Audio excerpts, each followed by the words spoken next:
The NASA Science and Technology, of which I am chairman, is a committee of scientists and engineers formed to advise the National Aeronautics and Space Administration on manned space flight. We've been quite interested in possible uses of the Apollo Saturn hardware for scientific and engineering missions in Earth orbit, in lunar orbit, and on the lunar surface. Its boosters and other important units will also be valuable in exploration of the planets and of interplanetary space. It is quite important for the scientific community to be familiar with the program now getting underway for utilizing the Apollo Saturn space vehicle, because capabilities of the Apollo Saturn hardware are far enough beyond what has previously been available for space science that scientists can now think in terms of quite new types of experiments, more extensive experimentation, and new modes of operation.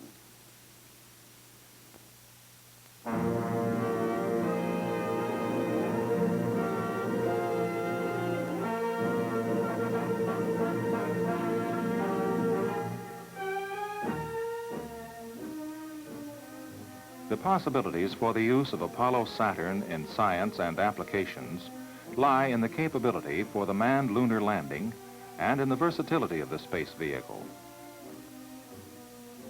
The first basic manned Apollo Saturn missions will be Earth orbital flights of 1 1/2 to 2 weeks. While they are primarily designed to prove out ground control and spacecraft equipment and to provide operational experience, there will be opportunities for the crew to perform significant scientific and technical work. Next are planned missions to the moon. With the first lunar landings, surface operations will last a few hours and allow scientific investigation in the immediate area of the lunar landing site. While scientific work will begin in the early missions, it is after the lunar landing has been assured that the capability for science and applications can be broadened by utilizing the versatility of the Apollo Saturn system. Earth orbital flights can include missions such as those in near equatorial orbits, in near polar orbits, and in synchronous orbits. While early missions will last up to 2 weeks, later missions of a single flight can last more than a month. If required, missions with near equatorial orbits can be extended to 2 or 3 months by rendezvous flights. Such capabilities in Earth orbit present new opportunities for man to make observations in Earth-oriented sciences, such as geography, geology, agriculture, forestry, oceanography, meteorology, communications, ecology, and biosciences. They would present further possibilities in space sciences, such as astronomy and astrophysics, and possibilities for advanced technological and operational studies, such as biomedical and behavioral experiments. Lunar orbital missions are planned up to a month in duration. Lunar flights in polar orbit, for example, offer the capability for detailed surveying and mapping of the moon's entire surface, for observation of surface phenomena, and for selection of future manned landing sites. Lunar surface missions can be extended to 2 weeks. Each mission comprises 2 flights. The first to land unmanned a laboratory and shelter. The second to land a crew transport vehicle. The laboratory and shelter would then provide the crew with living quarters and a working base for more extensive exploration of the moon and for utilization of its unique environment for research. Investigations can be conducted in areas such as geology, geophysics, geochemistry, and the physics of particles and fields. All the Apollo missions presently under consideration can be launched by the basic Saturn 1B and Saturn V vehicles.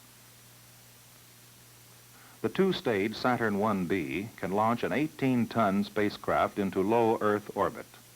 Later, a Centaur 3rd stage will be added to the Saturn 1B, and the vehicle will be used to launch unmanned flights to investigate the planets, beginning with Mars, thus preparing the way for manned planetary missions. The 3-stage Saturn V, only its first stage is shown here, can launch a total weight of 140 tons into low Earth orbit and propel the 47-ton Apollo spacecraft on its basic lunar mission.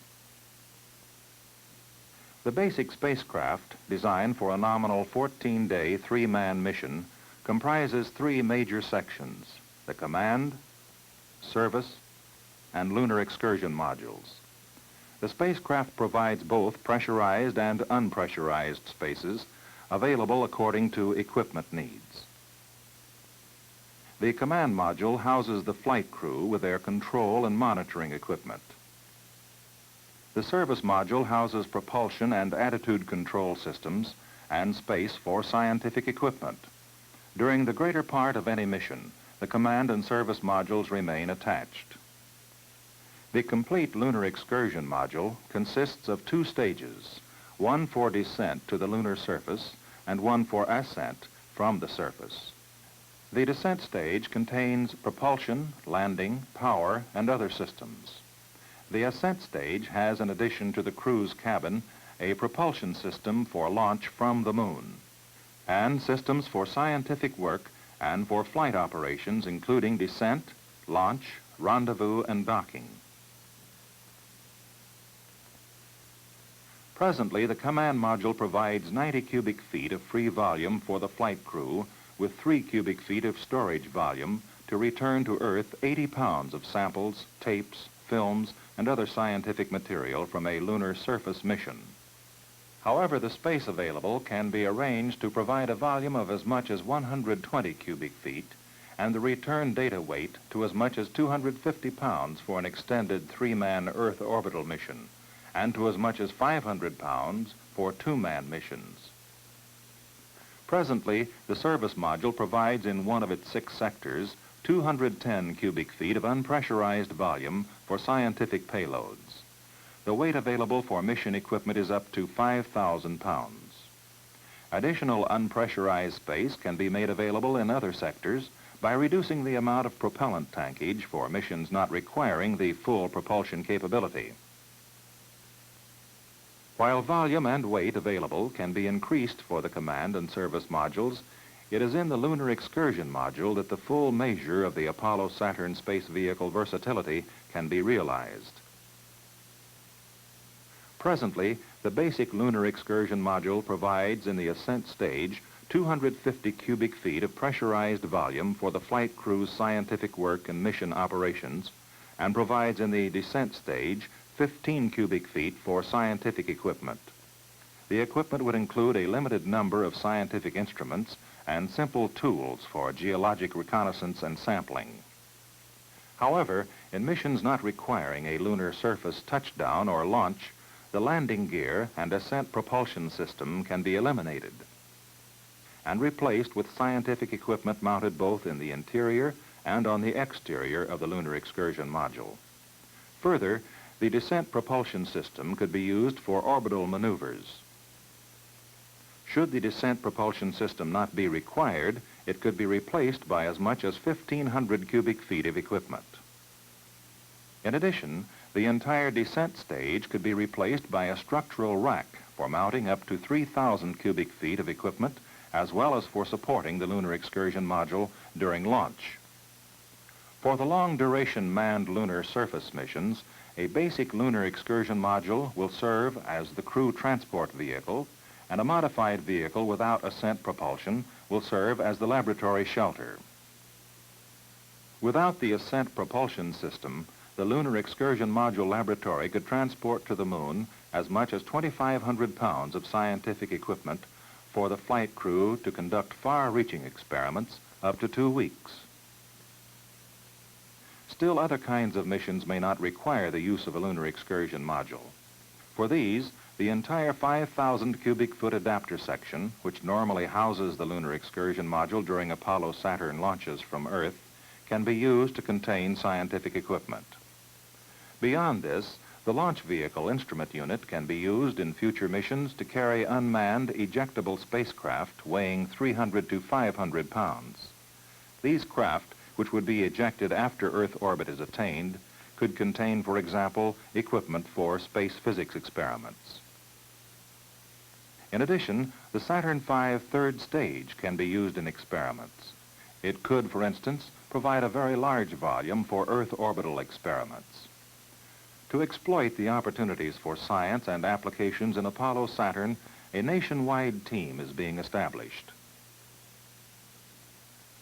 While government and industrial personnel develop hardware and carry out mission operations, many experiments for manned flights emanate from the scientific community. To work with scientists in introducing and implementing experiments, NASA has established the Office of Manned Space Science in Washington, D.C. A key role in experiment planning and implementation is being filled by engineering astronauts, men highly qualified by education, experience, and specialized training. It is they who bring to bear man's unique capabilities for selectivity, interpretation, analysis, and decision-making. To do its work, the team is equipped with a widespread complex of government and industry facilities. Facilities for hardware development, manufacturing, and pre-flight checkout, for astronaut training and preparation, and for mission operations. Meanwhile, the government contractor team has brought Apollo Saturn hardware to its final stages of development. The development will ensure man-rated reliability in the space mission environment, which includes, for example, intense noise, vibration, and buffeting during powered flight and Earth re-entry, accelerations as high as 20 Gs, shocks as high as 78 Gs, space temperatures as low as minus 260 degrees Fahrenheit, and as high as plus 390 degrees. And similarly, equipment for experiments will be qualified to operate in the space environment to ensure the operational and scientific success of missions. Currently, the Apollo Saturn 1B is about to enter the unmanned flight phase. Major systems of the spacecraft are undergoing development tests. All three stages of the Saturn V are undergoing full thrust static firings.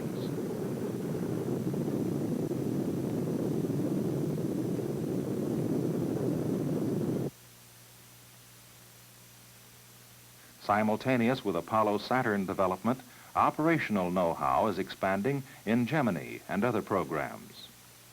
Proficiency is increasing for flight crews and operational personnel. A worldwide tracking and communications network has been established. Experience in real-time mission planning is being gained. Recovery forces have been trained and proven. In addition, it is in Gemini and other programs that the foundation is being laid for the work to be done with the Apollo Saturn system. Concurrently, studies are being conducted to determine how best to utilize the Apollo Saturn system for scientific work in Earth orbit, in lunar orbit, and on the lunar surface. Already for Earth orbital missions, scientists have identified some 200 potential experiments in Earth-oriented sciences, space sciences, and advanced developments. For the Earth-oriented sciences, where the significance of aerial photography has long been recognized, efforts are underway to adapt remote sensors to scientific and economic uses. The sensors will be useful in many fields. In geography, for example, wide area photographs, such as these from the Gemini 4 mission, and radar mapping data could be invaluable in the continuing studies of the world's transportation routes, industrial centers, land uses, and population growth. Such information can be especially useful in resources management, economic forecasting, city planning, and many other areas.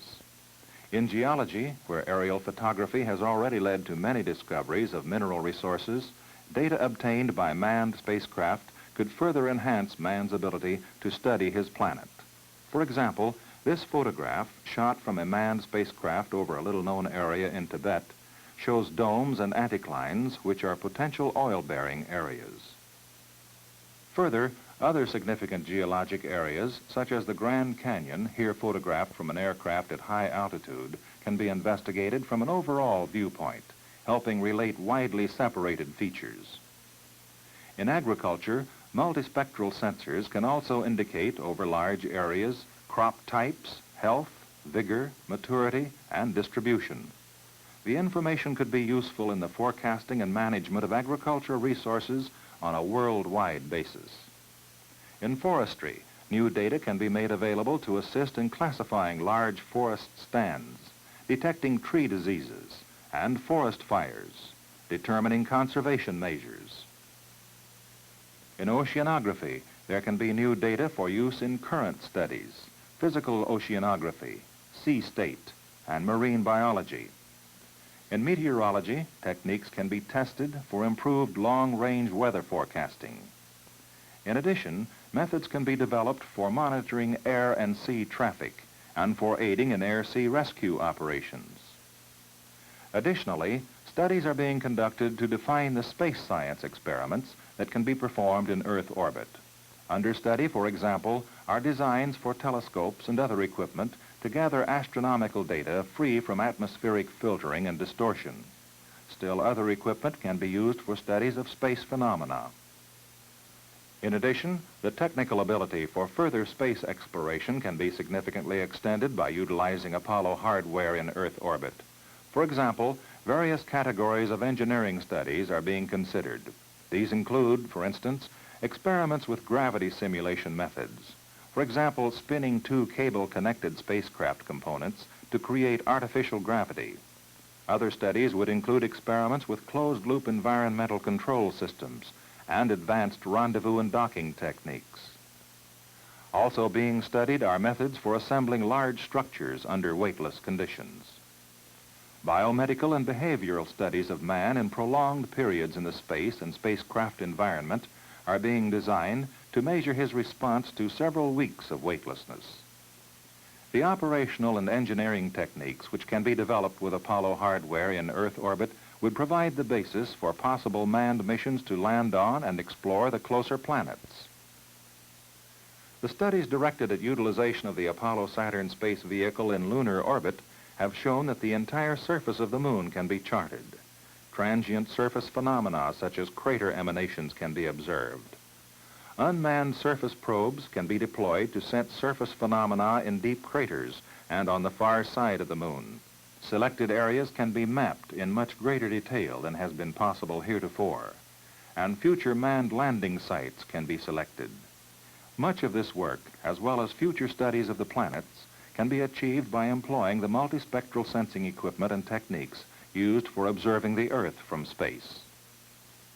The studies for extended manned lunar surface missions are determining how best to investigate the moon to gain a better understanding of the age, origin, and history of the Earth, the solar system, and the universe, to gain a better understanding of the origin of life, to search for the existence of life elsewhere in the universe, and to determine whether there are resources that might make it possible to use the moon as a staging area for planetary exploration.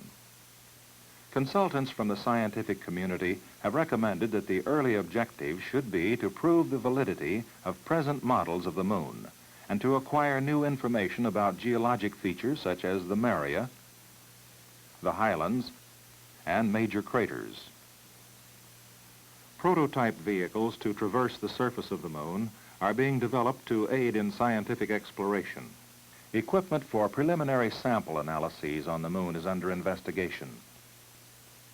Instruments such as X-ray and mass spectrometers may be valuable tools for the astronaut to select samples.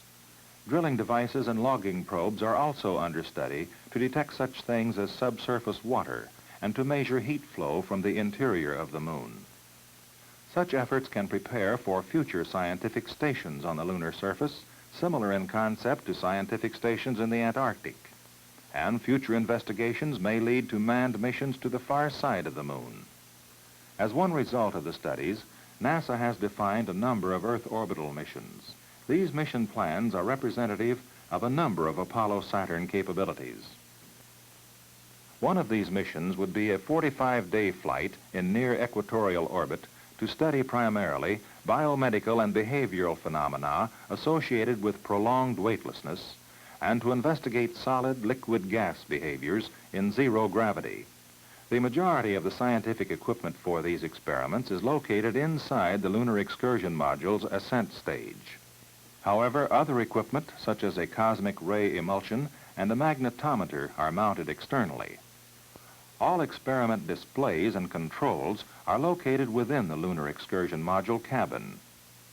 A second mission would be a 45-day flight with a near-polar orbit. Its primary purpose would be to map the Earth's surface and atmosphere. Much of the equipment, such as cameras, a telescope, and various sensors, is mounted externally. while certain equipment is set up during extravehicular activities, primary control and monitoring functions are conducted from within the lunar excursion module cabin. A third type of mission, which has a 45-day duration in a synchronous orbit, is planned primarily for obtaining spectral and photometric astronomical data. A telescope is mounted in the existing ascent engine hatch. A solar coronagraph is mounted below the descent stage structure. In addition, a maneuverable and recoverable sub-satellite used for conjugate aurora and space structures experiments is mounted externally on the descent stage. It is launched and recovered by the launch package. Again, primary experiment control and monitoring functions are conducted from within the lunar excursion module cabin. It is in Apollo Saturn missions such as these, as well as the missions already scheduled, that scientists are playing roles of ever-increasing importance to this nation's success in space. In developing the Apollo Saturn vehicle to land men on the moon, and thereby creating a greatly expanded opportunity for science and applications, the United States is establishing a new means to benefit the people of America and indeed the peoples of the world. These uses of the Apollo Saturn systems for alternate missions will provide a bridge from the space technology of the 1960s to that of the 1970s and the 1980s. In the next generation of manned space missions, there can be permanent research stations in Earth orbit or on the moon, and ultimately they can culminate in man's further exploration of the universe.